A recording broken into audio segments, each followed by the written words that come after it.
The 2023 NFL Draft may be in the books, but for us insatiable draftniks, draft season never ends, so it's time to start looking forward to 2024, and we will start with the quarterback position. This year's position group was pretty great, but next year's class has the potential to be something truly amazing. We have multiple players who may be generational prospects likely to come out, so why not take an in-depth look at each of them and their competition, if only to give us all an idea of who to be watching this upcoming college season. I should note here that these rankings involve projection. It's not a list of the best quarterbacks right now, but what I think the rankings will be next season. If you enjoy the content, please leave a like to let me know, and subscribe because I will be going through all of the position groups before the college season kicks off. Alright, let's get started in reverse order. At number 10, I have Jayden Daniels from LSU, but for some interesting reasons. There are definitely better pure quarterback prospects, as Daniels' strength is his incredible running ability and not his pure passing prowess, but I have him here because he certainly has upside at quarterback, but even if he flames out, a team could certainly utilize him as a running back. He would need to bulk up for that to happen, but he should really be bulking up regardless. As a passer, his play recognition is poor and his mechanics are atrocious, but after being an average player for Arizona State, he transferred to LSU and had his best season against his best competition. His scrambling ability is also unmatched on this list, which is a tool increasingly valued by the NFL. I have a 6th round grade on him, but admittedly I'm not sure at what position. As of right now, Daniels is an athlete first and a quarterback second, but who knows, that could change this upcoming season. At number 9, we have Shedeur Sanders out of Colorado. He is best known right now as Deion Sanders' son, but has plenty of potential in his own right. He has NFL-level arm strength, and his ability to create with his legs is a plus, although his mechanics are currently dubious. His base is often too wide on his throws, but that's certainly coachable. Sanders won 2 state championships in high school and played well at Jackson State, his former college, but those were of course against lesser competition. Not that the competition he is about to face at Colorado will be world beaters, but it's certainly a step up.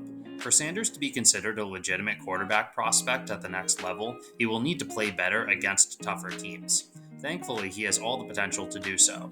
I have a 5th round grade on him, but he has a chance to really move up this list. I just need to see it against real FBS teams. At number 8, we have Sam Hartman, formerly of Wake Forest and now of Notre Dame. He is certainly on the older side and has played a long college career, but what I love is that he has shown consistent improvement season after season. I also love how much anticipation he throws with. He helps his receivers to get open even when they aren't in the best position. He even has some ability to create with his legs, but was never the best at throwing on the run. The biggest problem is that his reads were rather simplistic, and in the Wake Forest offense, he had an excuse to lock on to receivers, which will not fly in the NFL. He is going to a new system, though, which should challenge him more in the way NFL teams would. I have a 5th round grade on him, but at his age, that is contingent on him continuing to do what he has always done, which is to continue honing his craft year after year. I have enormous confidence in his ability to do so, but we will have to see. I think he may have hit his ceiling, and he is certainly a candidate to fall in value this year. At number 7, we have J.J. McCarthy out of Michigan. And if Hartman is a candidate to fall, McCarthy is a candidate to rise. He is still very young, but already has his mechanics down, with a nice base and beautifully compact delivery. Man, when this guy gets in the zone, he looks like a 1st round pick, which is where Todd McShay put him in his latest 2024 mock draft. I think we should slow the hype train a little bit, however. He is very slow to go through his progressions, at least at this point in his career. Fortunately for him, that is a common problem for quarterbacks his age, and certainly something coachable. I have a 4th round grade on him, but if he can continue to improve in that area, as well as bulk up a bit because he is a little skinny right now, he has more potential than anyone to climb on this list. I only have him behind more established quarterbacks because I know what I'm working with them. Which brings us to Bo Nix at number 6, rhyme unintended. Talk about established quarterbacks. Bo has been taking a lot of snaps ever since his freshman year. He is a legitimate threat with his legs, but his bread and butter is making big-time throws at big-time moments, which you just love to see. There are certainly some downsides, which make him dubious as a top prospect, starting with his age, being the 2nd oldest player on this list, but unlike Hartman, Nix hasn't really improved much since his first season, which makes you think he may have already hit his peak. If he does improve, it will be in his accuracy, which is very inconsistent. One minute he's dropping dimes, the next he's making some truly head-scratching decisions and failing to throw his receivers open. I have a 4th round grade on him, and I don't expect that to change much between now and next April, but I could be wrong. At number 5, we have Michael Penix out of Washington, and let's get the obvious out of the way first. He has an extraordinary history with injuries, having suffered at least one in every season of his career and missing many games. That alone is going to scare away a lot of teams. Combine that with his lack of an elite arm, and it's tough to see this guy going in the first where some people have him. Once you take the injury history out of the picture, you do have a tantalizing prospect. Penix is one of the best processors in the class, has some of the best pocket maneuverability in the class, and whilst he isn't a home run threat with his legs, he can create some first downs with them if all else fails. You have to admire someone who has gone through that many injuries and continues to fight back. Washington actually has a pretty stacked team this year in terms of offensive talent, and if Penix can stay healthy this season, he may hear his name heard early in next year's draft. For now, I have a 3rd round grade on him. At number 4, I have KJ Jefferson, and in terms of projection, this is where I'm going to shoot my shot. The first things you notice about Jefferson are that he's built like a linebacker, he moves like a running back, and he has the arm talent of an NFL quarterback.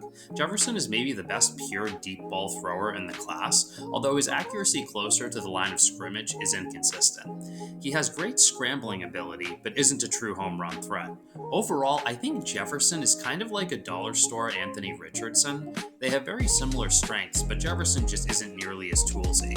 Still, NFL teams clearly value such players, and with good reason. Dual threat quarterbacks are just becoming more common and useful across the league, meaning someone is going to take a chance on him, and probably higher in the draft than you might expect.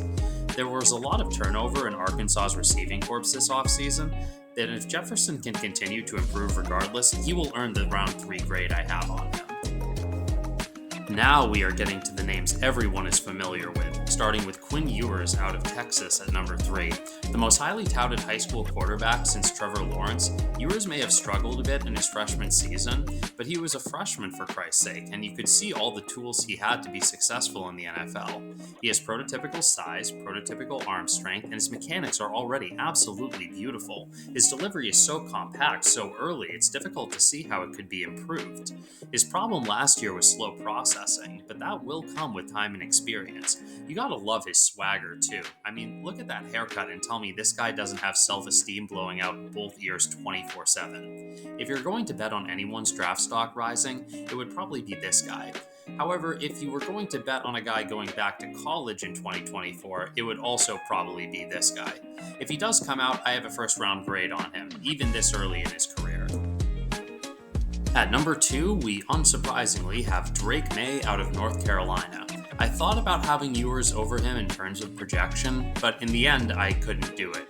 May was just too efficient too effortlessly to not have a top 5 grade. Despite North Carolina offensive line having the 76th best pass rushing grade in the FBS, May was absolutely lethal from the pocket. His mechanics, his delivery, and his pocket presence covered up the deficiencies in front of him.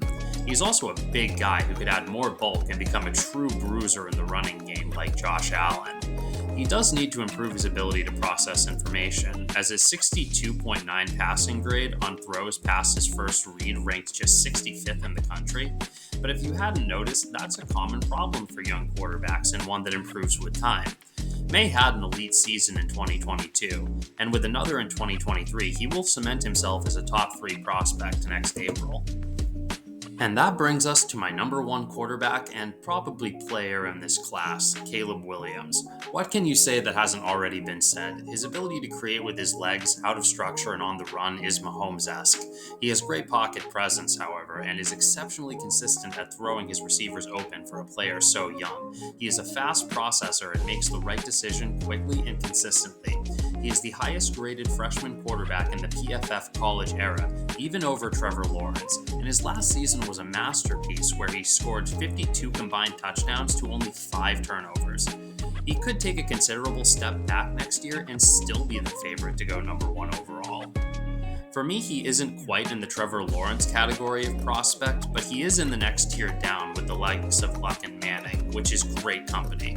He earned his number 1 overall projection. I am confident this guy will be a great NFL quarterback. And that's the video. If there's a name other than Spencer Rattler that I didn't include and you think I should take a look at, let me know in the comments section. And stay tuned for my top 5 running backs video by subscribing. Thanks for watching and peace out.